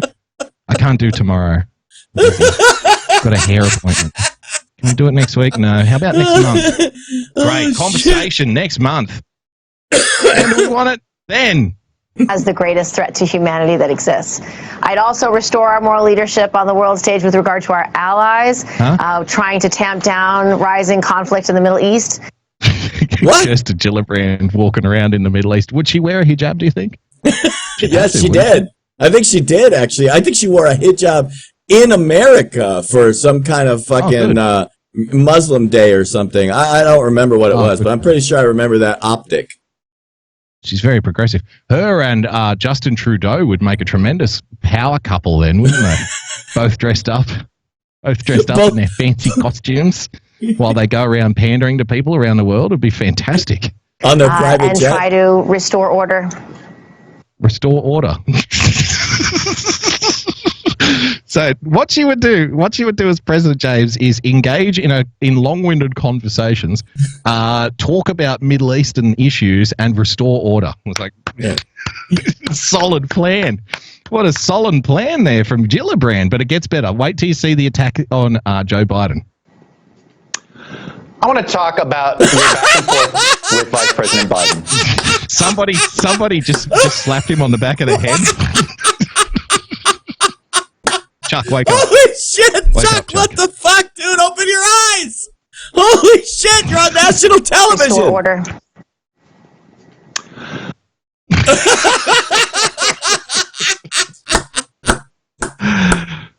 That's great. Where were we? What were we doing? Oh, yes, that's right. Engaging in conversations. That's right. I want to talk about your back and forth with Vice President Biden. Okay.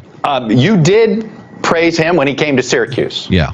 When it came to women's issues. Mm-hmm. So if I am curious, why did you hit him on this op-ed if you believe the person you've been dealing with while you've been in office has been a champion for women? Okay. Now, the op-ed that they are referring to, okay, are you ready for this? The op-ed that they are referring to, James, is an article that Joseph Biden wrote not in 2016, not in 2013, not in 2000, James, not in 1990, but in 1981. Oh my God! Joe Biden wrote an op-ed in 1981. So as the good little boy that I am, James, I decided to track down this op-ed. Here it is. Wow. By Joseph Biden. Congress is subsidizing deterioration of family from 1981. Now, I put it to you, having read this article, that if Joe Biden was actually saying the same things in this article right now, not only would he be a much more popular candidate, he would probably be a Donald Trump supporter. Listen to this from Joe Biden in 1981. Too many Americans, especially members of my generation, go out of their way to avoid individual responsibility for themselves and their families. That is a shame. But a recent act of Congress puts the federal government in the position through the tax codes of subsidizing the deterioration of the family. This is tragic. I found myself virtually alone in the Senate recently when I tried to pass an amendment that would have made upper-income families ineligible to claim tax credits for daycare expenses. The Senate increased the maximum credits to $480 if only one child is involved, and $960 if a family sends more than one child to a daycare center while one or both parents work. Okay?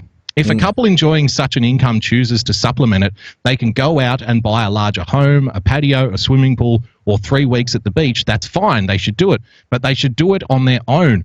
I do not believe that the federal government should be a party to a system which encourages couples to place their children in daycare centers in order to acquire material possessions that go far beyond any basic family necessities. Look at that from Joe Biden, right?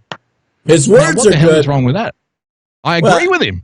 Yeah, I agree with him to a degree. To a degree, there is a caveat in there that I will say that it's wrapped up in the Democrat language of the standard thing right here. Is that the reason that his amendment failed is because it's unfair patently on the face of it. But his premise about not breaking up the families is correct. So again, this goes back to the theme of tonight's show, right? You wrap up a truth with a bunch of fucking bullshit, and it sounds excellent. Because if you really dig into what he was trying to do, first of all, we both know that inside that bill there was probably 14 poison pills because a fucking Democrat wrote it. But just on the surface of it, of literally trying to make it a different standard to be a successful American versus an unsuccessful American is why that shit was, basically 100% failed. I mean, it's patent on the surface.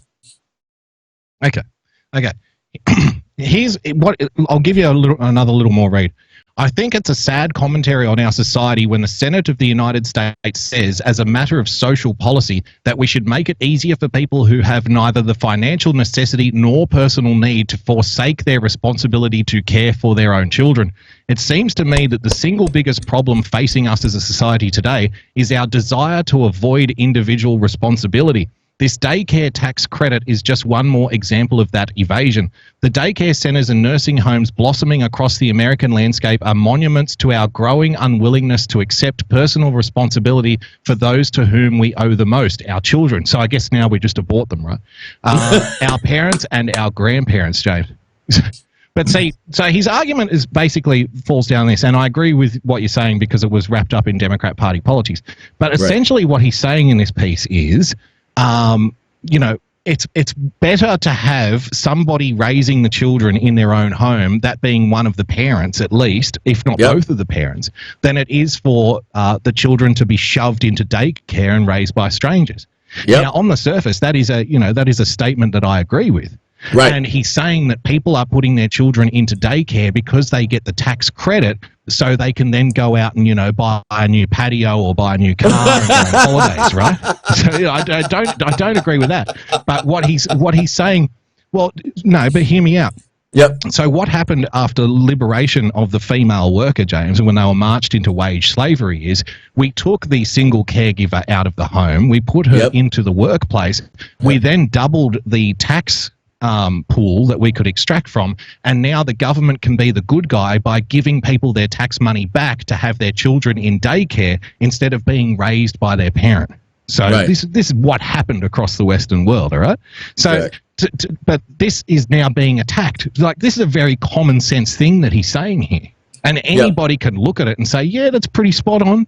Yep. We really don't want richer people getting tax credits for daycare when they could easily afford to raise the children in their early years by themselves. I think that's a fair enough statement. But of course, this means that he hates women now, James. Check it out.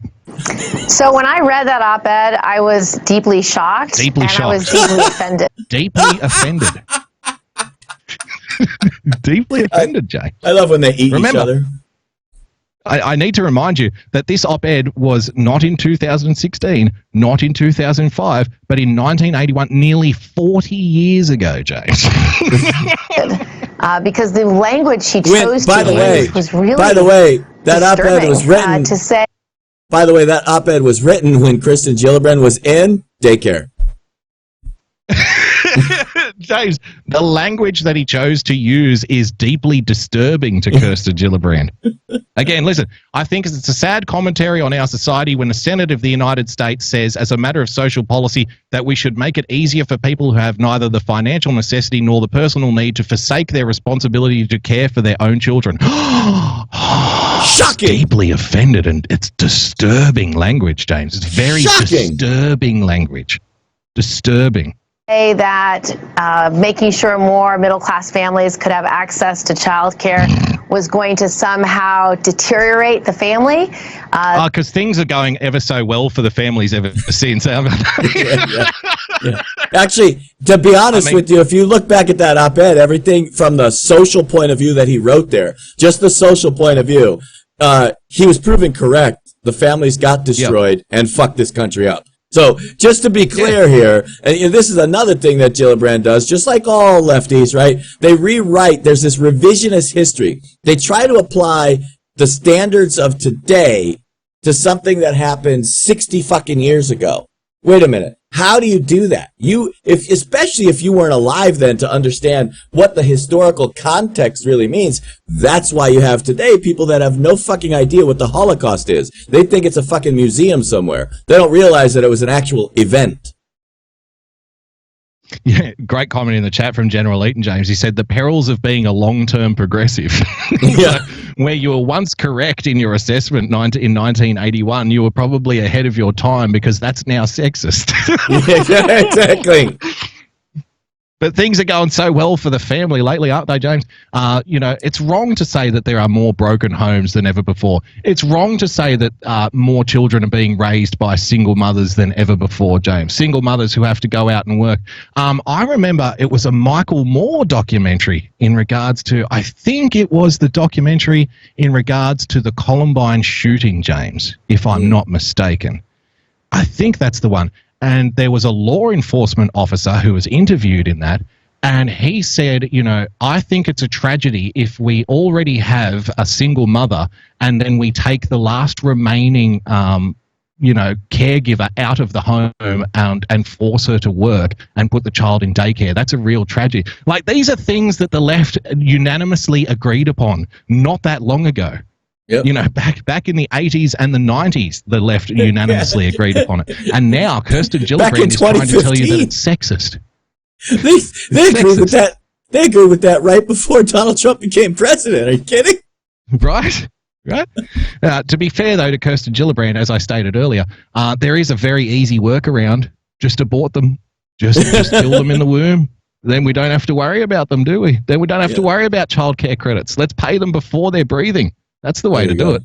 Saying that, quote, parents were avoiding responsibility, I think that's a very alarming perspective. And so I really wanted to give him the opportunity on the debate stage to explain what he meant when he wrote it. It's an alarming perspective, James. It's just a perspective. It's just an idea. And tell us whether or not he still believes it. Did you get a satisfactory answer? No, he really avoided the question, and he wouldn't really give us a direct answer. But I think America's women have a right. I'm pretty sure, didn't he turn around to her and say, "Oh, come on," something along those lines? Oh, come on, Kirsten. Don't be stupid. To know, because we need a champion in the White House for women. We need a Democratic nominee who's going to fight for national paid leave, affordable daycare, universal pre-K.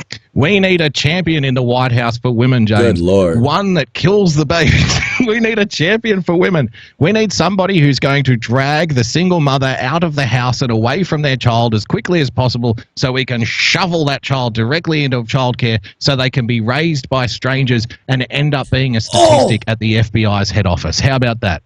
You don't even know. Champion for women. In fact, you do, but I'm going to say it this way anyways. You don't even know how true that statement is. Remember, Boogie highlighted not too long ago an actual news article that exactly described that the left says your children belong to the state. It is the state that must raise your children to teach them the proper values of the state. We literally highlighted how these lefties were absolutely 100% following the National Socialist Doctrine. Who are those guys? Oh, yeah, the Nazis. Well, Well, there you have it, James.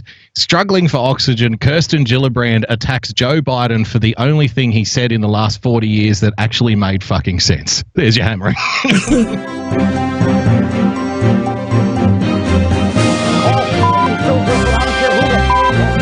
Stop the hammering. Folks, that's all the time we got for you today. What an excellent hammering. Great show, brother. Way to bring the fucking pain. It is. If you want to follow him, you can follow him at Boogie Bumper. If you want to follow me, you can follow me at RealPersonPLTCS. If you want to follow us, you can follow us at TAV Show, and you can find all our prior episodes on TAVShow.com. Take care, everyone. We will see you next week. Aloha.